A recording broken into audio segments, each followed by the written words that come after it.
नमस्ते दोस्तों। स्वागत है आपका आज की इस बेहद मार्मिक और दिल को झकझोर देने वाली कहानी में। मैं हूं आपका दोस्त और स्टोरी टेलर आरवी। दोस्तों, आज की कहानी सिर्फ एक छोटे से लड़के की कहानी नहीं है। यह कहानी है मासूमियत और स्वाभिमान की, प्यार और अहंकार की, और उस चुभते हुए सच की जिसे हम अक्सर देखकर भी अनदेखा कर देते हैं। एक 12-13 साल का नेपाली लड़का, नाम था बहादुर। हंसमुख चेहरा, मासूम मुस्कान, जेब में कुछ कंचे, पुराने ताश के पत्ते और दिल में ढेर सारा अपनापन। वह एक घर में नौकर बनकर आता है, लेकिन क्या उसे सच में घर का सदस्य माना गया? क्या सुविधा और शान के बीच इंसानियत कहीं खो जाती है? और क्या कभी कभी हमारी एक छोटी सी गलती किसी की पूरी दुनिया उजाड़ देती है? दोस्तों, यह कहानी हमें आईना दिखाती है कि असली बहादुरी क्या होती है और असली छोटापन कहाँ छिपा होता है। तो आइए बिना देर किए शुरू करते हैं अमरकांत जी की संवेदनाओं से भरी कहानी, बहादुर। सहसा मैं काफी गंभीर था, जैसा कि उस व्यक्ति को हो जाना चाहिए जिस पर एक भारी दायित्व आ गया हो। वो सामने खड़ा था और आंखों को बुरी तरह मटका रहा था। 12-13 वर्ष की उम्र, ठिगना शरीर, गोरा रंग और चपटा मुंह। वो सफेद नेकर, आधी बाह की ही सफेद कमीज और भूरे रंग का पुराना जूता पहने था। उसके गले में स्काउटों की तरह एक रुमाल बंधा था। उसको घेर कर परिवार के अन्य लोग खड़े थे। निर्मला चमकती दृष्टि से कभी लड़के को देखती और कभी मुझको और अपने भाई को। निश्चय ही वो पंच बराबर हो गई थी। उसको लेकर मेरे साले साहब आए थे। नौकर रखना कई कारणों से बहुत जरूरी हो गया था। मेरे सभी भाई और रिश्तेदार अच्छे ओहदों पर थे और उन सभी के यहाँ नौकर थे। मैं जब बहन की शादी में घर गया तो वहां नौकरों का सुख देखा। मेरी दोनों भाभियां रानी की तरह बैठकर चारपाइयां तोड़ती थीं, जबकि निर्मला को सवेरे से लेकर रात तक खटना पड़ता था। मैं ईर्ष्या से जल गया। इसके बाद नौकरी पर वापस आया तो निर्मला दोनों जून नौकर चाकर की माला जपने लगी। उसकी तरह अभागिन और दुखिया स्त्री और भी कोई इस दुनिया में होगी? वे लोग दूसरे होते हैं जिनके भाग्य में नौकर का सुख होता है। पहले साले साहब से असाधारण विस्तार से उसका किस्सा सुनना पड़ा। वह एक नेपाली था जिसका गांव नेपाल और बिहार की सीमा पर था। उसका बाप युद्ध में मारा गया था और उसकी मां सारे परिवार का भरण पोषण करती थी।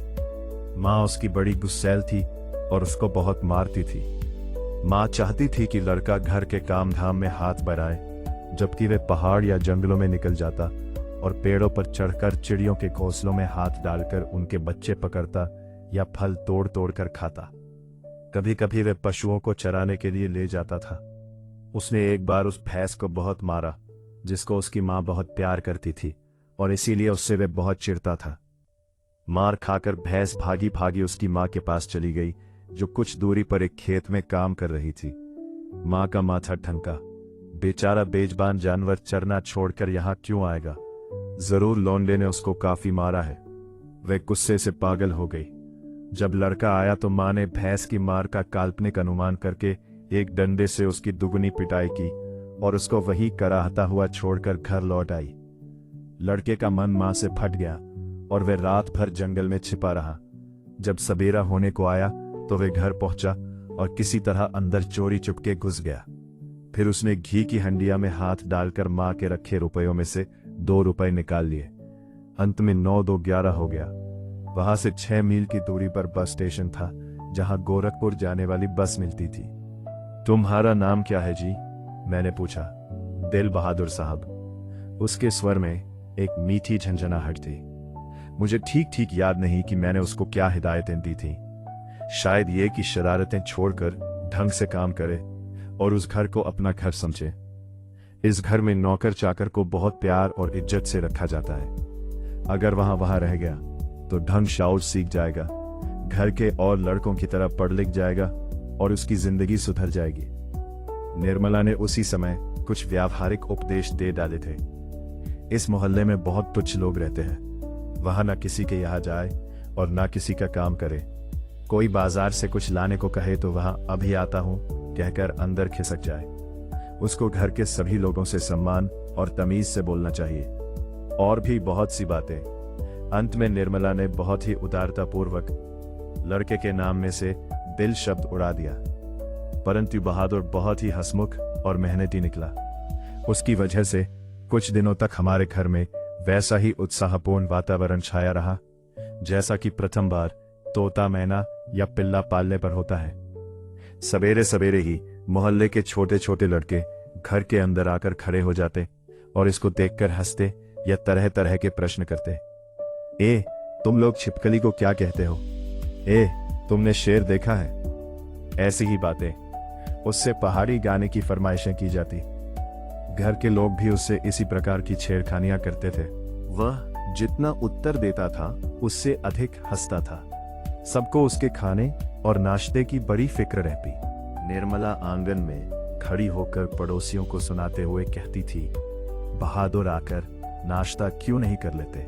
मैं दूसरी औरतों की तरह नहीं हूं जो नौकर चाकर को तलती भूनती है।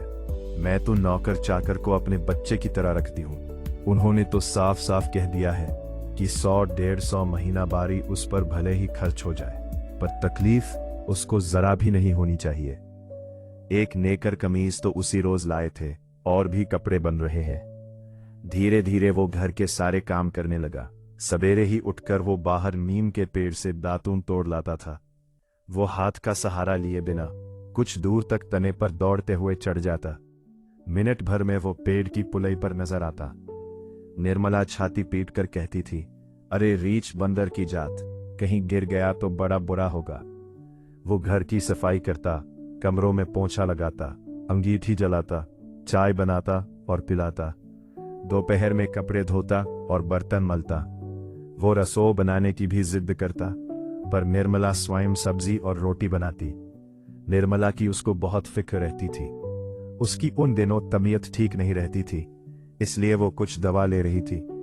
बहादुर उसको कोई काम करते देखकर कहता था, माताजी मेहनत न करो, तकलीफ बढ़ जाएगा। वो कोई भी काम करता होता, समय होने पर हाथ धोकर भालू की तरह दौड़ता हुआ कमरे में जाता और दवाई का डिब्बा निर्मला के सामने लाकर रख देता। जब मैं शाम को दफ्तर से आता तो घर के सभी लोग मेरे पास आकर दिन भर के अपने अनुभव सुनाते थे। बाद में वह भी आता था।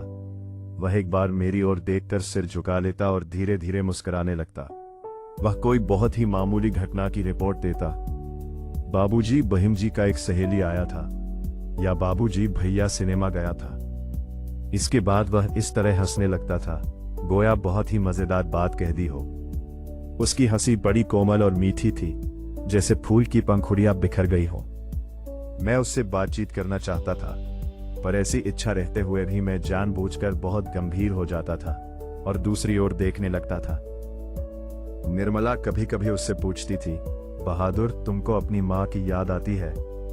नहीं। क्यों? वह मारता क्यों था?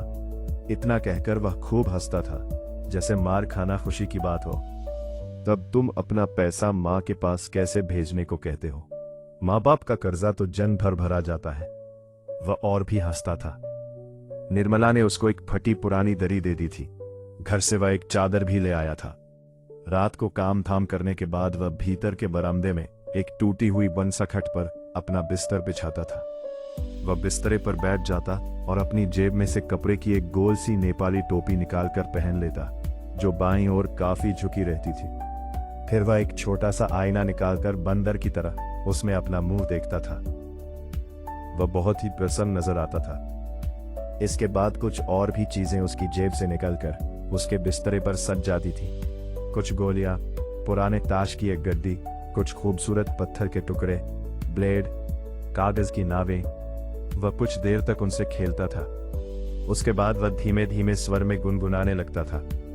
उन पहाड़ी गानों का अर्थ हम समझ नहीं पाते थे, पर उनकी मीठी उदासी सारे घर में फैल जाती, जैसे कोई पहाड़ की निर्जनता में अपने किसी बिछुड़े हुए साथी को बुला रहा हो। दिन मजे में बीतने लगे। बरसात आ गई थी। पानी रुकता था और बरसता था। मैं अपने को बहुत ऊंचा महसूस करने लगा था।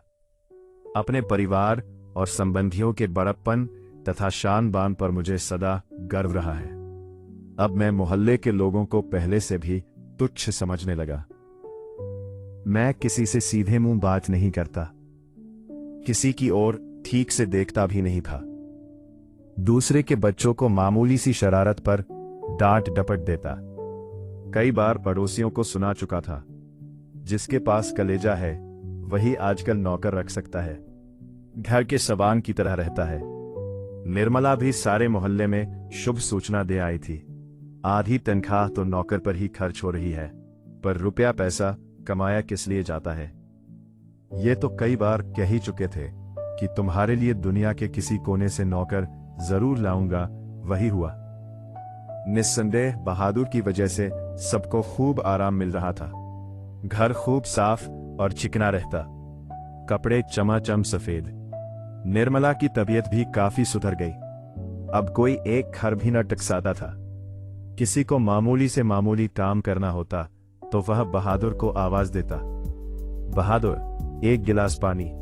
बहादुर पेंसिल नीचे गिरी है, उठाना। इसी तरह की फरमाइशें। बहादुर घर में फिरकी की तरह नाचता रहता। सभी रात में पहले ही सो जाते थे और सवेरे 8 बजे के पहले न उठते थे। मेरा बड़ा लड़का किशोर काफी शान शौकत और रोब-दाब से रहने का कायल था और उसने बहादुर को अपने कड़े अनुशासन में रखने की आवश्यकता महसूस कर ली थी। फलतः उसने अपने सभी काम बहादुर को सौंप दिए। सवेरे उसके जूते में पॉलिश लगनी चाहिए। कॉलेज जाने के ठीक पहले साइकिल की सफाई जरूरी थी। रोज ही उसके कपड़ों की धुलाई और इत्री होनी चाहिए और रात में सोते समय वह नित्य बहादुर से अपने शरीर की मालिश कराता और मुक्की भी लगवाता। पर इतनी सारी फरमाइशों की पूर्ति में कभी कभी कोई गड़बड़ी भी हो जाती। जब ऐसा होता, किशोर गर्जन तर्जन करने लगता, उसको बुरी बुरी गालियां देता और उस पर हाथ छोड़ देता। मार खाकर बहादुर एक कोने में खड़ा हो जाता, चुपचाप। देख बे, किशोर चेतावनी देता, मेरा काम सबसे पहले होना चाहिए। अगर एक काम भी छूटा तो मारते मारते हुलिया टाइट कर दूंगा। साला कामचोर, करता क्या है तू? बैठा बैठा खाता है। रोज ही कोई ऐसी बात होने लगी जिसकी रिपोर्ट पत्नी मुझे देती थी। मैंने किशोर को मना किया, पर वह नहीं माना, तो मैंने ये सोचकर छोड़ दिया कि थोड़ा बहुत तो ये चलता ही रहता है। फिर एक हाथ से ताली कहाँ बजती है। बहादुर भी बदमाशी करता होगा। पर एक दिन जब मैं दफ्तर से आया तो मैंने किशोर को एक डंडे से बहादुर की पिटाई करते हुए देखा। निर्मला कुछ दूरी पर खड़ी होकर हाँ हाँ कहती हुई मना कर रही थी। मैंने किशोर को डांटकर अलग किया। कारण ये था कि शाम को साइकिल की सफाई करना बहादुर भूल गया था। किशोर ने उसको मारा तथा गालियां दी तो उसने उसका काम करने से ही इनकार कर दिया। तुम साइकिल साफ क्यों नहीं करते? मैंने उससे कड़ाई से पूछा। बाबूजी, भैया ने मेरे बाप को क्यों लाकर खड़ा किया? वो रोते हुए बोला। मैं जानता था कि किशोर उसको और भी भद्दी गालियां देता था, लेकिन आज उसने सुअर का बच्चा कहा था, जो उसे बर्दाश्त ना हुआ। निस्संदेह वो गाली उसके बाप पर पड़ती थी। मुझे कुछ हंसी आ गई। खैर, किशोर के व्यवहार को अच्छा नहीं कहा जा सकता, पर गृहस्वामी होने के कारण मुझ पर कुछ और गंभीर दायित्व भी थे। मैंने उसे समझाया, बहादुर, ये आदतें ठीक नहीं। तुम ठीक से काम करोगे तो तुमको कोई कुछ भी नहीं कहेगा। मेहनत बहुत अच्छी चीज है। जो उससे बचने की कोशिश करता है वो कुछ भी नहीं कर सकता। रूठना फूलना मुझे सख्त नापसंद है। तुम तो घर के लड़के की तरह हो। घर के लड़के मार नहीं खाते। हम तुमको जिस सुख आराम से रखते हैं वो कोई क्या रखेगा। जाकर दूसरे घरों में देखो तो पता लगे। नौकर चाकर भर पेट भोजन के लिए तरसते रहते हैं। चलो, सब खत्म हुआ, अब काम धाम करो। वह चुपचाप सुनता रहा, फिर हाथ मुंह धोकर काम करने लगा। जल्दी वह प्रसन्न भी हो गया। रात में सोते समय वह अपनी टोपी पहनकर देर तक गाता रहा। लेकिन कुछ दिनों बाद एक और भी गड़बड़ी शुरू हुई। निर्मला बहुत पतली पतली रोटियां सेंकती थी, इसलिए वह रोटी बनाने का काम कभी बहादुर से नहीं लेती थी। लेकिन मोहल्ले की किसी औरत ने उसे यह सिखा दिया कि परिवार के लिए रोटियां बनाने के बाद वह बहादुर से कहे कि वह अपनी रोटी खुद बना लिया करे, नहीं तो नौकर चाकर की आदत खराब हो जाती है। महीन खाने से उनकी आदत बिगड़ जाती है। ये बात निर्मला को जंच गई थी और रात में उसने ऐसा ही प्रयोग किया। वह अपनी रोटियां बनाकर चौके में से उठ गई। बहादुर का मुंह उतर गया। वह चूल्हे के पास सिर झुकाकर चुपचाप खड़ा रहा। क्या हो गया रे? निर्मला ने पूछा। वह कुछ नहीं बोला। चल चुपचाप बना अपनी रोटियां। तू सोचता है कि मैं तुझे पतली पतली नरम नरम रोटियां सेंक कर खिलाऊंगी? तू कोई घर का लड़का है? नौकर चाकर तो अपना बनाकर खाते ही रहते हैं। पीता तो इनको इसलिए लग रहा है कि सारे घर के लिए मैंने रोटियां बनाई। इनको अलग करके इनके साथ भेद क्यों किया? वाह रे, इसके पेट में तो लंबी दाढ़ी है। समझ जा, रोटियां नहीं सेंकेगा तो भूखा रहेगा। पर बहादुर उसी तरह खड़ा रहा तो निर्मला का गुस्से से बुरा हाल हो गया। उसने लपक कर उसके गाल पर 2-3 थप्पड़ जड़ दिए। सुअर कहीं के, इसीलिए तुझे किशोर मारता है। इसी वजह से तेरी मां भी मारती होगी। चल बना रोटी। मैं नहीं बनाऊंगा। मेरी मां भी सारे घर की रोटियां बनाकर मुझसे रोटी सेंकवाती थी। वह रोने लगा था। तू क्या मैं तेरी मां हूं कि तू मुझसे जिद कर रहा है? घर के लड़कों के बराबर बन रहा है? मारते मारते मुंह रंग दूंगी। पर उसने अपने लिए रोटी नहीं बनाई। मुझे भी बड़ा गुस्सा आया। मैंने उसको डांटा और समझाया, पर वह नहीं माना। रात भर वह भूखा ही रहा। पर सवेरे उठकर वह पहले की तरह ही हंसने लगा। उसने अंगीठी जलाकर अपने लिए रोटियां सेंकी। अपनी बनाई मोटी और भद्दी रोटियों को देखकर वह खिलखिलाने लगा। फिर रात की बची हुई सब्जी से उसने खाना खा लिया।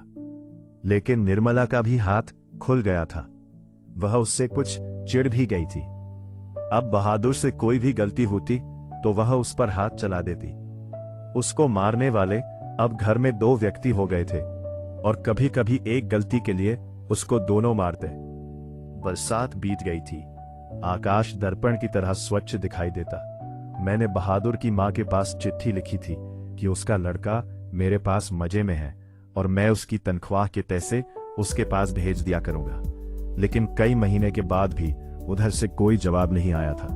मैंने बहादुर से कह दिया था कि उसका पैसा यहां जमा रहेगा, जब वो घर जाएगा तो लेता जाएगा।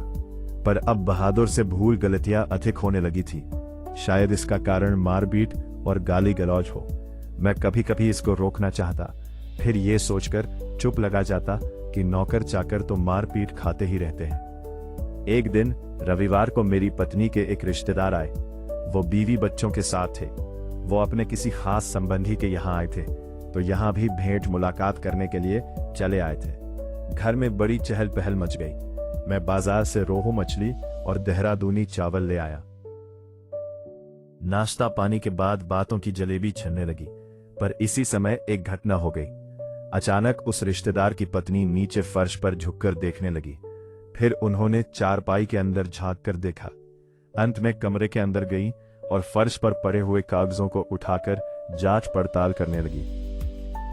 क्या बात है? मैंने पूछा।